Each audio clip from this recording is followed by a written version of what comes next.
Hello students, welcome back to another video on matrix spaces. Today we'll start the new topic which is continuous functions and compact spaces. So the next topic is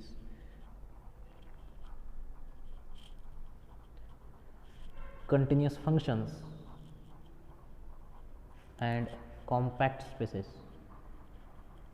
Compact spaces. We have seen the whole chapter continuous function. So there are some theorems on continuous functions that we will use in this topic. So in this topic, the first is example, or this example can be asked as a theorem. That is, the example is show that the topic is continuous functions and compact spaces. We have seen the continuous function as a whole chapter and compact spaces in the previous section. Now we will see some examples combining both. So show that the continuous image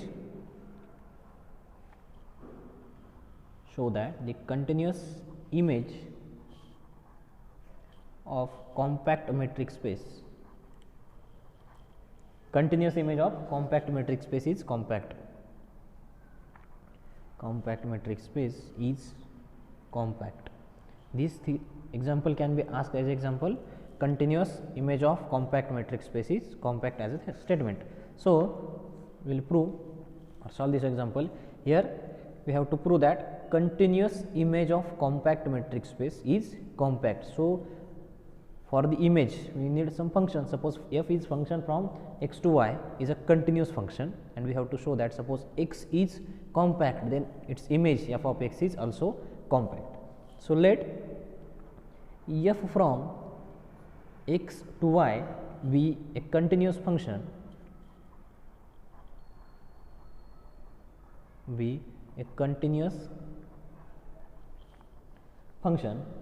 Also we have given that we have to prove that continuous image of compact metric space is compact. So if x is compact, then image of x, which is f of x, is also compact. We have to prove that f of x is also compact. So also we have given that this x is compact.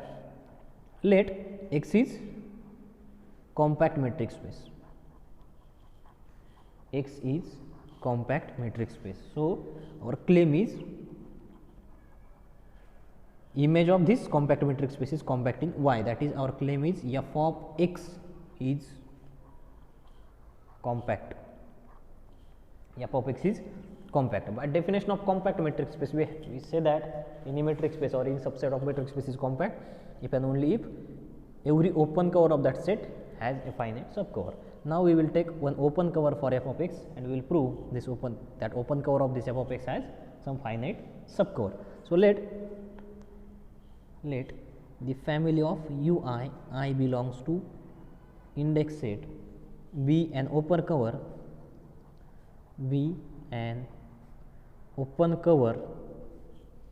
for this set f of x. For f of x, ui I belongs to index set be an open cover for f of x. So ui is open cover means every element of ui, that is u1, u2, u3, u4 and so on. All these sets are open sets. These all sets are open sets in y, because this family is open cover of f of x, and f of x, all the f of x are the elements of y. So ui are the elements of y, and every ui is open. Also we have this function f is continuous function. Since f is continuous function, f is continuous and ui is open for each I, that is every ui is open set. Therefore we have seen some theorems in the continuous function. If we get any open set in codomain, then f is continuous if and only inverse image of that open set is open in x. So here we have ui is open set for every I, therefore f inverse of ui must be open in x, because f is continuous, then inverse image of open set is open in domain. Therefore f inverse of ui is open set F inverse of ui is open in X, because ui is open cover for f of x. F of x is subset of y, so all ui's are in y. Every ui is open set in y, so inverse image of open set of codomain is open in domain. So F inverse of ui is open in X for each I, because every ui was open, so inverse image of every open set is open. So F inverse of ui is open in X for each I.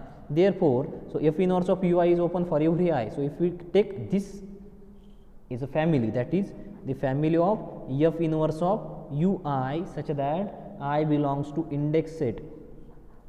So this will be the open cover for, this will be, just a second, this will be the open cover for X, because f of x, this family is the open cover for f of x. So inverse image of this family is open cover for x in X.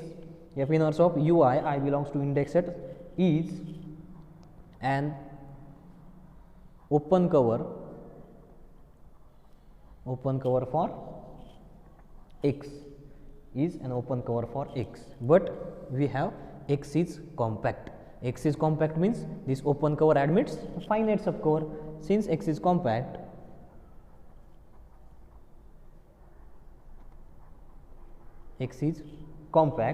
this open cover, this above open cover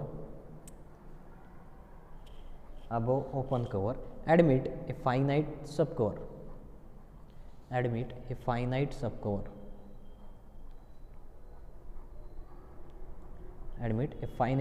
for X, that is there exists some k such that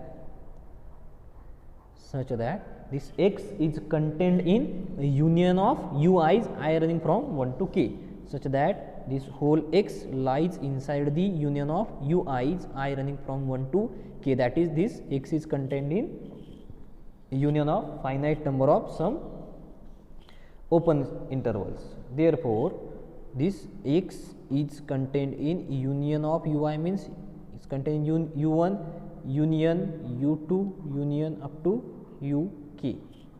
This is contained in u1 union u2 union u3 union u4 up to uk. So this implies, just a second, the open cover was F inverse of ui I belongs to index set. This is open cover, and this open cover has finite subcover means the elements of that finite subcover again of the form X is contained in union of F inverse of ui's. So this can be written as union of F inverse of ui I running from 1 to k. This is the finite subcover. So we can write it as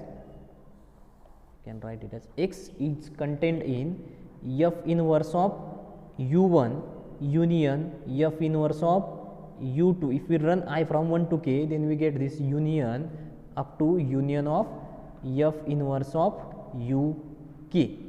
So we can rewrite this as F inverse of u1 union u2 union u3 up to union uk. Now this can be written as X, this can be written as f of x. If we apply f on both sides, then we get f of x is contained in union of u1 u2 u3 up to uk, union of ui I running from 1 to k. F of x is contained in union of ui I running from uk. So f of x has this finite subcover. Our claim was to prove f of x is compact, ui I belongs to index set is open cover for that f of x, and for that f of x we get this finite subcover. So this implies that f of x is compact. So this can be written as f of x image of x is compact. F of x is compact, that is continuous image of compact matrix space is compact, that is continuous image of compact matrix space is compact. Hence the solution of the given example. Now the next example is same like this example, that will be for your homework. The next, suppose that will be theorem, not example, this is given as theorem. Let XD be a metric space, XD be a metric space. Suppose XD and Y row are two metric spaces are given. XD and Y row be metric spaces, and F from first metric space to second one, F from X to Y be a continuous function, be a continuous function if there is some subset A of X, subset A of domain X is compact, then F of A is compact, F of A is compact. This means that a compact subset of metric space F image of, that is image of compact subset of metric space, is also compact.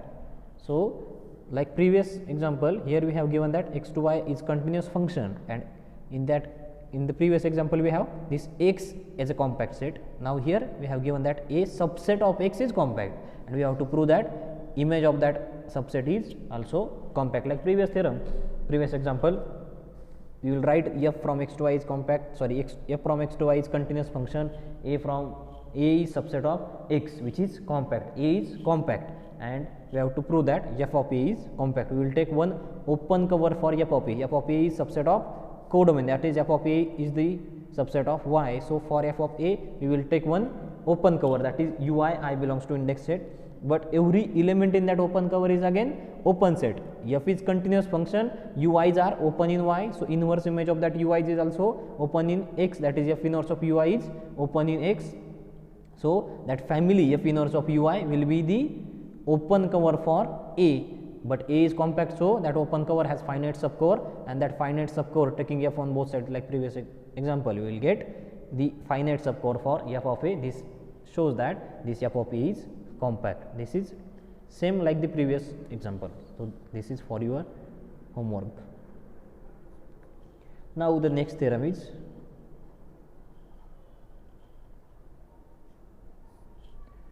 any continuous function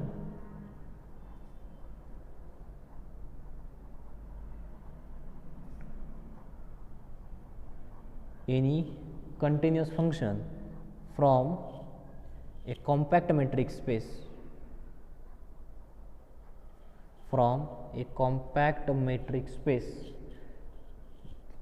XD to another metric space, Y row, that is metric space Y, set Y on which this function is defined, is bounded. Continuous function from compact metric space to another, that is compact metric space to another metric space, is bounded. So this theorem can be asked in another words as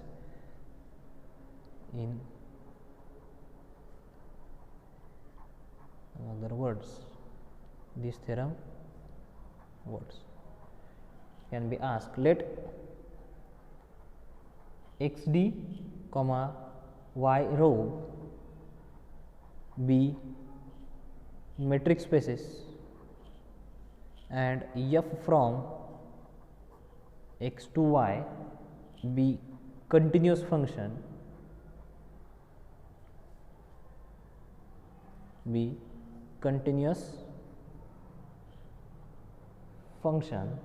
if X is compact,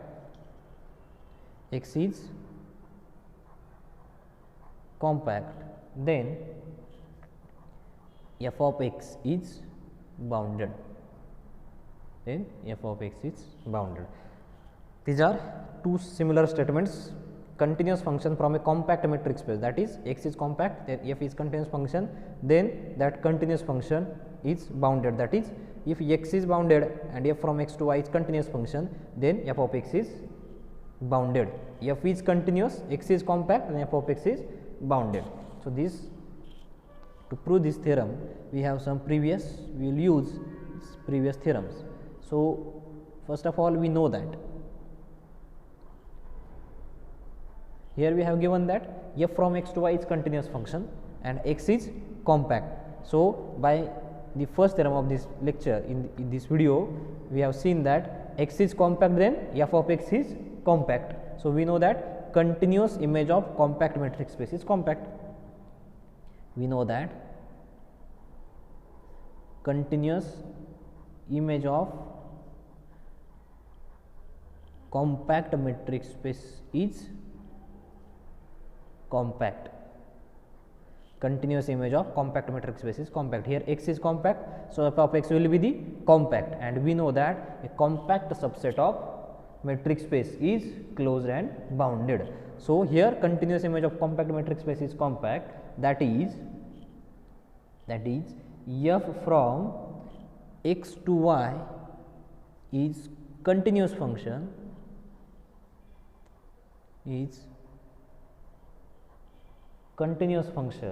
and x is compact, then f of x is also compact. Here we have f from x to y is continuous function and x is compact, so f of x will be compact. Now here we have f of x is compact, also we know that compact subset of any metric space is closed and bounded, so f of x will be the bounded. Also we know that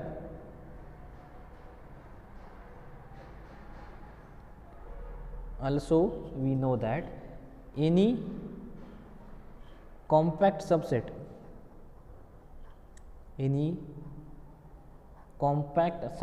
of metric space is closed and bounded,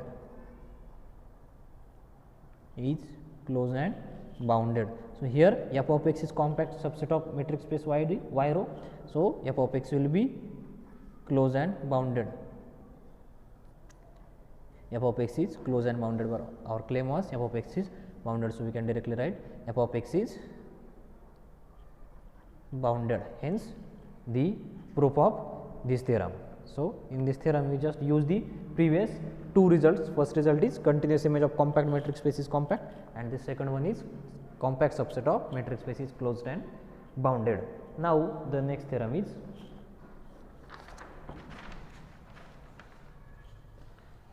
statement of the next theorem is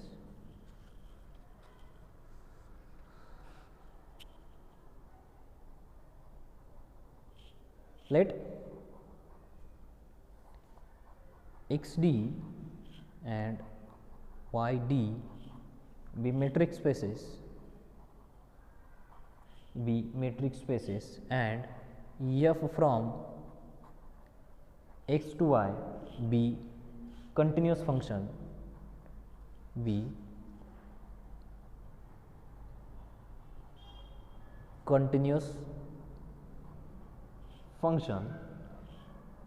if the domain x is compact, then f image, that is f of x, f image of any closed set in x,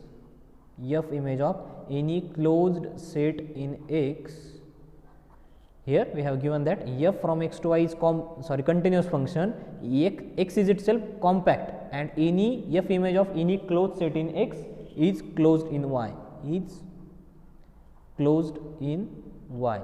image of any closed set, is closed in y whenever f from x to y is continuous function and domain is compact. Now to prove this theorem, we have given things, x is compact, also we have given that f from x to y is continuous function. So first of all we will write the given things. Let f from x to y be continuous function,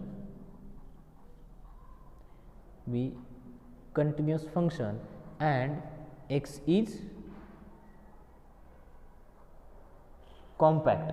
X is compact. Our claim is f image of closed set in f image of any closed set in X is closed in Y. So let some closed set in X, A is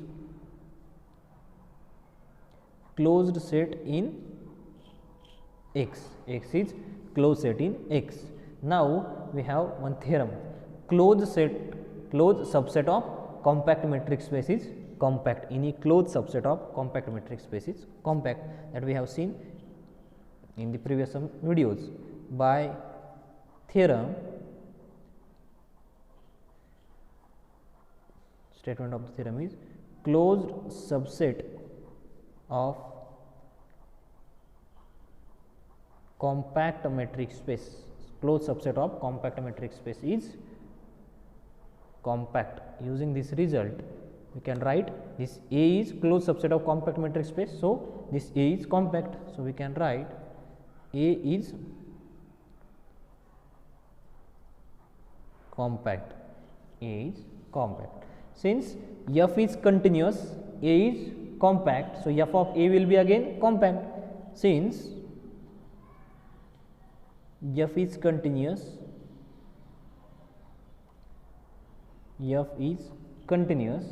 and A is compact, this implies f of A is compact, because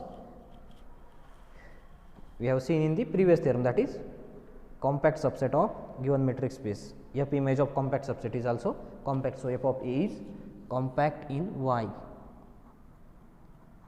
f of A is compact in Y. Therefore again we can use the theorem, again by theorem, compact subset of a metric space is closed and bounded. So f of A is compact in Y, so f of A again closed and bounded. Compact subset of metric space is closed and bounded, so f of A will be closed as well as bounded. So our claim is f of A is closed. So here we get, by using that theorem, by using the theorem, compact subset of metric space is closed and bounded, is closed and bounded.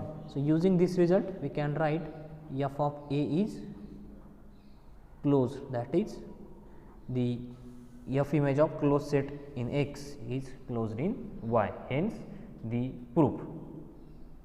Now the again the next theorem is the last theorem of this topic. Next theorem is, let XD and YD be metric spaces and f from X to Y be continuous function, be continuous function if f is bijective. F is bijective, bijective means 1 1 and on 2. If f is bijective and X is compact, function f is bijective and domain is compact, then f inverse, that is inverse of f inverse from Y to X, because f is bijective. So f from X to Y is function, then f is bijective, then we can write f inverse from Y to X. So f inverse from Y to X is also continuous. XD and YD be two metric spaces, f from X to Y is continuous function, also that function f is bijective and X is compact, domain is compact, domain of f is compact, then we have to prove that f inverse is continuous. So in this proof we can write f inverse from y to x, because function f is 1 1 as well as onto. So function is 1 1 onto, that is bijective. So we can find f inverse from, we can directly write f inverse is defined from y to x. Clearly f inverse from, f inverse from y to x exists. F inverse exists because function is bijective, and clearly that function is also f inverse y to x exists and it is bijective. It is bijective. Let our claim is f inverse is continuous. F inverse is from y to x, and to prove this function is continuous, we will prove the closed set in codomain, inverse image of closed set in codomain is closed in domain. If some A is closed subset of x, then f inverse of f inverse is closed, then we say that function f inverse is continuous. To prove this function is continuous, we will take one closed set in codomain and the inverse image of that closed set is closed in y, then we can say that this function is continuous. So inverse image of that set will be f inverse of f inverse. So we will prove this. So let suppose u be any closed set in x,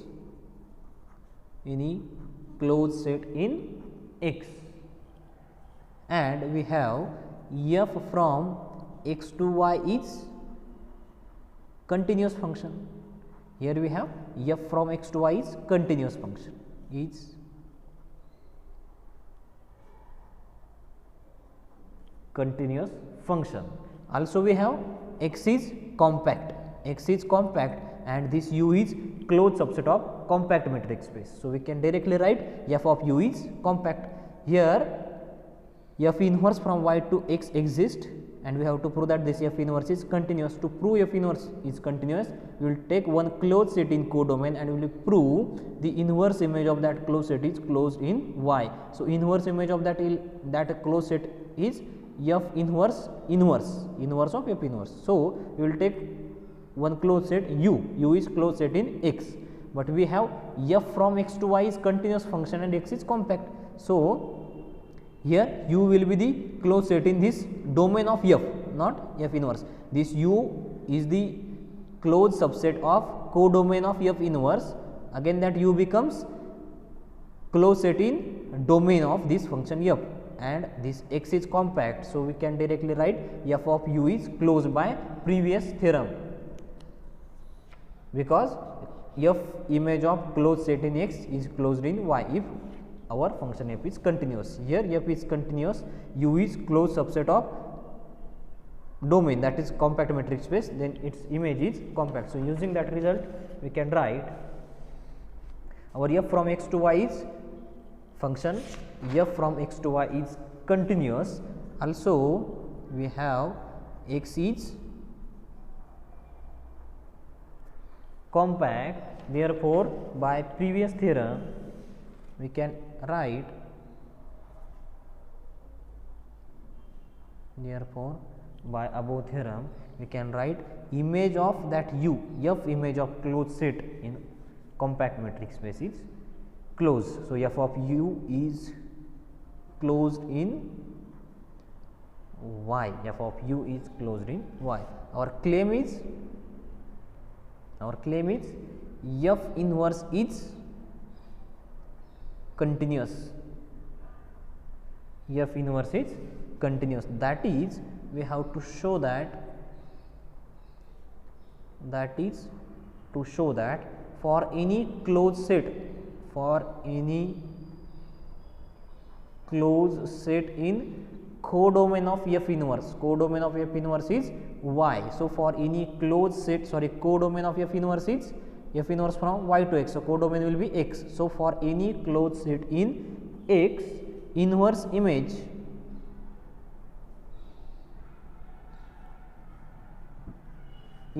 of that closed set, is closed in domain, that is closed in Y. For any closed set in codomain of F inverse, codomain of F inverse is X. So, for any closed set in X, inverse image of that closed set is closed in Y. So, let U be a closed set, U be a closed set in X. So, we have to show that